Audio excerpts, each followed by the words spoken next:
အခုလိုအေးချမ်းလာတဲ့ညချမ်းအချိန်ကားလေးမှာတယောက်တယောက်ပြည်သားများအားလုံးကမင်္ဂလာပါလို့နှုတ်ခွန်းဆက်တာပါရှင်အခုကျမကတခြင်းတစ်ပုတ်နဲ့တီဆိုပေးချင်ပါတယ်ဒီတခြင်းရဲ့အမည်ကတော့ဒီညကဗျာရေးပါအောင်မောင်ကြီးတဲ့ဒီတော့ဒီတခြင်းဟာကဗျာတစ်ပုတ်ဖြစ်ပါတယ်ဒီကဗျာကိုရေးဆက်ပေးတာကတော့ဆရာမောင်လုံးကျင်ရဲ့ကဗျာပေါ့နော်ဒီကဗျာကိုပန်စင်အဖြစ်ထည့်ပေးထားတာကတော့စန္ဒယာချစ်ဆွေကနေပြီးတော့ထည့်ပေးထားတာဖြစ်ပါတယ်။မူရင်းတီဆိုခဲ့တာကတော့အမေမမအေးကနေပြီးတော့တီဆိုပေးခဲ့တဲ့တခြင်းတစ်ပုဒ်ဖြစ်ပါတယ်။ဒါကြောင့်မို့လို့ပညာရှင်များတို့ဒီနေရာနေပြီးတော့ကာရဝပြုပါရရှင်။အသက်တွေဘလို့ပဲပေါ်ပေါ်အဟောင်းဆိုတာတလေးလေးပါပဲ။ဒါကြောင့်မို့လို့အဟောင်းတွေထဲကနေပြီးတော့အကောင်းဆုံးဆိုတဲ့ဒီတစ်ပုဒ်ကိုဒီစီစဉ်လေးမှာရွေးချယ်ထားတာဖြစ်ပါတယ်။ဒီတခြင်းရဲ့အထိပ္ပယ်ကိုကျမဒီတလောက်ပေါ့နော်ပြောရမယ်ဆိုရင်ချစ်သူကောင်လေးရပေါ့နော်ကြပြာဆရာတယောက်ဖြစ်တယ်ပေါ့နော်ကောင်မလေးနဲ့အဲ့လိုကြပြာလေးတွေရေးဆက်ပြီးတော့သူချစ်သူကြပြာလေးလက်ဆောင်ပေးတယ်ပေါ့နော်ကောင်မလေးနဲ့ကောင်လေးနဲ့ဝေးနေရတဲ့အချိန်ကိုရောက်တဲ့အချိန်မှာ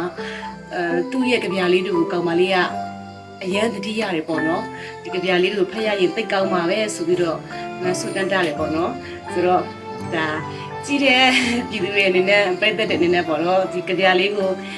နားစီရင်နဲ့ပေါ့နော်တချစ်လေးနားစီရင်နဲ့အထိပ္ပယ်ကိုခံစားရမှာဖြစ်ပါရဲ့ဆိုတော့ဒီညကဗျာရေးပါအောင်ဆိုတဲ့တချစ်လေးကိုဆက်လက်နားစီခံစားပေးပါမယ်ရှင်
လ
တလေးလေးလွင်သည်နဲ့မြေဝဲ